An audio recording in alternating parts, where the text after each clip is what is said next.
Viewer, চলে এসেছি মজাদার নাস্তা তৈরি করার জন্য। কি নাস্তা তৈরি করব সেটাই আপনাদের সাথে প্রথমে শেয়ার করে নিলাম। আজকে সহজে কিভাবে কি মজাদার নাস্তা তৈরি করা যায় তার জন্য আমি প্রথমে ময়দা নিয়ে নিয়েছি। তো ময়দাটাকে তেল আর লবণ দিয়ে ভালো করে মিক্স করে নেব। তো আপনারাও পরিমাণ মতো তেল আর লবণ মিক্স করে এটাকে ভালো করে মেখে তারপরে একটু একটু করে পানি দিয়ে আপনি এটাকে একটা ডোর মতো তৈরি করে নেবেন। খুবই সহজ, আমরা সহজে এটা মথে নিয়েছি দেখেন। আর এটাকে এখন আমরা রেখে দেব 10 মিনিটের জন্য রেস্টে। তো 10 মিনিট পরে এটা অনেকটাই সফট হয়ে যাবে ডোটা। তখন দেখা যায় আমরা অনেক কিছুই দেখা যায় সহজে এটা ইজিলি দেখা যায়। যখন আমরা বেলুন দিয়ে যখন এটাকে বলানোর জন্য একটু লম্বা করতে যাব তখন ইজিলি কিন্তু এটা স্ট্রেচি হয়ে যাবে, লম্বা হয়ে যাবে। তো এই জন্য আমি সহজে এগুলো লেচি কেটে নিলাম ছোট ছোট করে। তো এভাবে আপনারা কিভাবে সহজে অল্প সময়ে কিভাবে মজাদার একটা পিঠা তৈরি করা যায় সেই রেসিপিটাই আপনার সাথে শেয়ার করব। তো সবাই মনোযোগ দিয়ে দেখেন, স্কিপ করলে কিন্তু আপনার স্টেপগুলো অনেকটাই মাঝে মাঝে আপনারা দেখতে পারবেন না। আর এটা হচ্ছে যে ভাইরাল একটা পিঠা, সেটা হচ্ছে আমাদের চাঁদপুরে এটাকে বলা হয় লবঙ্গ পিঠা।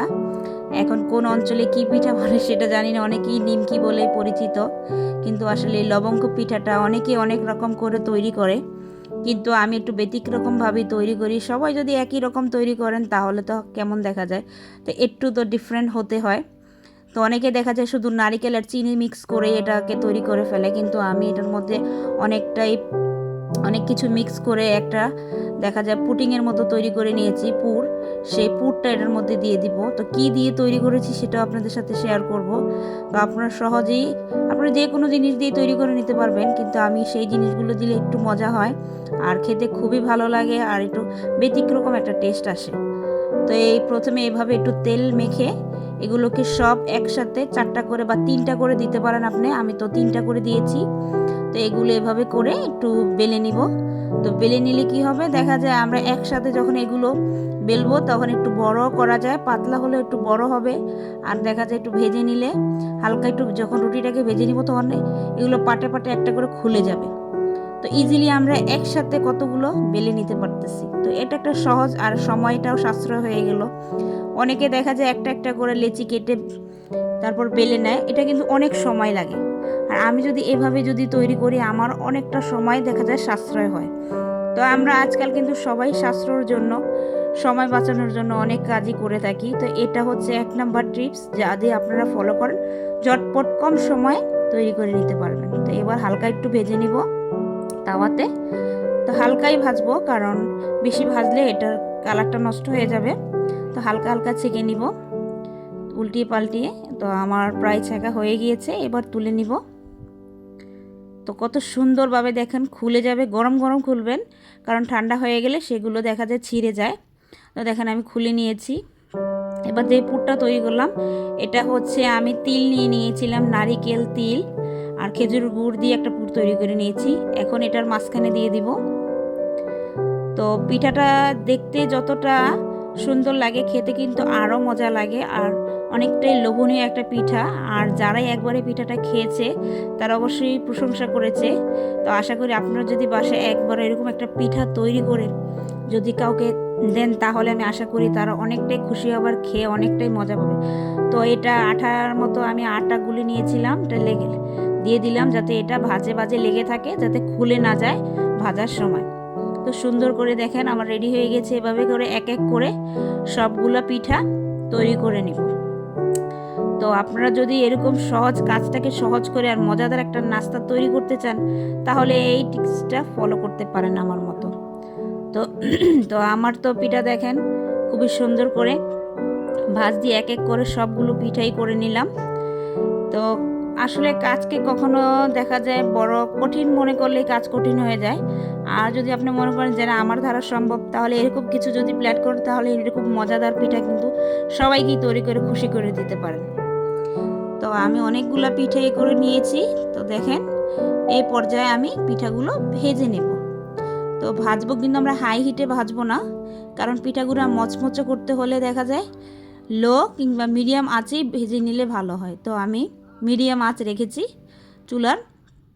তো এই পর্যায়ে আমি হালকা হালকা করে একটা একটা করে দিয়ে দিব। আর হালকা ভাবে ভেজে তারপর উল্টিয়ে দিব। কারণ বেশি ভাজবো না, কারণ আমরা উল্টিয়ে পাল্টে যদি একটা জিনিস ভাজি তাহলে দেখা যায় কি সেটা খুবই সুন্দর মচমচে হয় আর খেতে খুবই ভালো লাগে। তো আপনারা যদি, আমি কম তেলে সবসময় সব উপকরণগুলো করে নেই, তো আপনারা চাইলে আপনারা এরকম করতে পারেন। আমি একসাথে সবগুলো দিয়ে দিয়েছি, আপনারা চাইলে দুইবারেও ভাজতে পারেন। কারণ আমি তো আরেকটা তৈরি করব, আরেকটা আইটেম, এই জন্য আমি একসাথে দিয়ে দিয়েছি সময় সাশ্রয়ের জন্য। তো সহজে এগুলো উল্টিয়ে পাল্টিয়ে ভেজে নেব। তো আমি যখন এই পিঠাটা ঘরে তৈরি করি আসলে খেতে সবাই খুবই পছন্দ করে আর বলে এই পিঠাটা নাকি তাদের খুবই ভালো লাগে। যে কোনো সময় তাদেরকে এরকম একটা পিঠা তৈরি করে দেওয়া যায়, শীতকালও লাগে না। অনেকে বলে শীতকালে পিঠা খায়, আসলে এরকম পিঠা দেখা যায় কি 12 মাসই খাওয়া যায় আর সবাই পছন্দ করে। একটা মেহমানও যদি বাসায় আসে দেখা যায় এরকম একটা নিমকির মতো পিঠা যদি তার সামনে পরিবেশন করুন তাহলে দেখবেন সে অনেক খুশি হয়ে যাবে আর সেই পিঠাটাকে অনেক প্রশংসা করবে আপনার। তো অবশ্যই এরকম একটা পিঠা মেনুতে রাখতে পারেন মেহমানদের জন্য। তো দেখেন আমার পিঠাগুলো ভেজে নিলাম, লালচে হয়ে গিয়েছে। তো এই পর্যায়ে সবগুলো তুলে নিব। তো আসলে আমরা যতই না কাজকে কষ্ট মনে করি তাহলে দেখা যায় কিছুই করে খেতে পারবো না। কাজকে সহজ মনে করবেন, অনেকটাই কাজ সহজ হয়ে যাবে। তো এই তো আমার পিঠাগুলো হয়ে গেল ইজিলি পিঠাগুলো সবগুলো তৈরি করে নিলাম। দেখেন হয়ে গেল আমার লবঙ্গ পিঠা, খেতে দারুণ, খুবই মজাদার পিঠা তৈরি হয়ে গেল। এই পর্যায়ে আমি পুরি তৈরি করে নিব। কিছু ডো রেখেছিলাম, এই পর্যায়ে আমি এগুলো দিয়ে পুরি তৈরি করে নেব। কেউ মিষ্টি খায়, কেউ ঝাল খায়। তো আমি আলু ভর্তা করে নিয়েছিলাম, আলু ভর্তা পুরটা ভিতরে দিয়ে দিলাম। কারণ আলু পুরিটা খেতে কিন্তু খুবই ভালো লাগে, অনেকে ঝাল পছন্দ করে। তো তাদের জন্য মোট উদ্দেশ্য হচ্ছে যে যাতে তারাও খুশি থাকে আর মিষ্টি যারা পছন্দ করে তারাও খুশি থাকে। এই জন্য 2 রকমই করে নিলাম নাস্তাটা। তো সহজে কিভাবে দেখেন ভরে, এবার আমি একটু হালকা তেল দিয়ে এটাকে বেলে নিব। পুরিটা কিন্তু খুবই সহজে বানানো যায় আর আমরা কিন্তু দেখা যায় বেশিরভাগই বাহির থেকে পুরি কিনে খাই। কিন্তু আমি মনে করি এরকম সহজভাবে যদি আপনারা চান তাহলে দেখা যায় সন্ধ্যার নাস্তায় বাচ্চাদেরকে এরকম মজাদার একটা পুরি তৈরি করে দিতে পারেন। তো আমি প্রায় বাসায় এরকম নাস্তা তৈরি করি। তো ভাবলাম আজকে আপনাদের সাথে এরকম একটা রেসিপিটা শেয়ার করে দেই যে একই সাথে একই ডো দিয়ে 2টা আইটেম কীভাবে ঝাল মিষ্টি করেই তৈরি করে নিলাম। তো যেই তেলগুলো ছিল সেই অবশিষ্ট তেল দিয়েই আমি ভেজে নিচ্ছি পুরিগুলো। তো দেখেন আমার পুরিটা আস্তে আস্তে আমি অল্প আঁচে দিয়েছি, তো তাই আস্তে আস্তে ফুলে উঠবে। তো আসলে আমরা সব জিনিসই দেখা যায় যদি ধৈর্য সহকারে যদি কোনো জিনিস তৈরি করি সেটা খেতে কিন্তু দারুণ লাগে আর সবাই কিন্তু ভালো জিনিসটাই পছন্দ করে দেখা যায়। এই জন্য একটু আমাদের সব সময় গৃহিণীদের একটাই কাজ, ধৈর্য নিয়ে যে কোনো কাজ করতে হয়, তাহলে সেই কাজটার নাকি সৌন্দর্যটা ফুটে ওঠে আর সবার কাছে সেটা চোখে লাগার মতো কাজ হয়। তো আমি যেটাই করি না কেন বাসায় অনেকেই প্রশংসা করে আর পছন্দ করে। তো আশা করি আপনাদেরও আমার সহজ টিপসটা ভালো লেগেছে। যদি ভালো লেগে থাকে অবশ্যই নতুন একটা ইউটিউবারের কাছে আপনাদের একটাই চাওয়া আমার যে আপনারা আমার চ্যানেলটাকে একটু সাবস্ক্রাইব করে যাবেন। আমি নতুন, তো নতুনদের পাশে যদি আপনারা থাকেন দেখা যায় আমার অনেক কাজ সহজ হয়ে যাবে।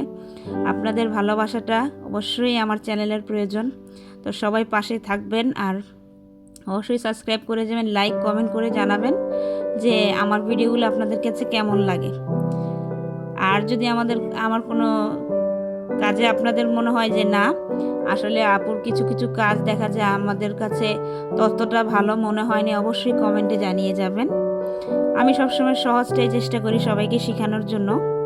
তো দেখেন আমার এই পর্যায়ে আমি এবার ভেঙে দেখাবো কত সুন্দর আমার পুরিগুলো হয়েছে। ভিতরে কত সুন্দর আলুগুলো দেখেন, পুরোটা জায়গায় দেখা যাচ্ছে আলু।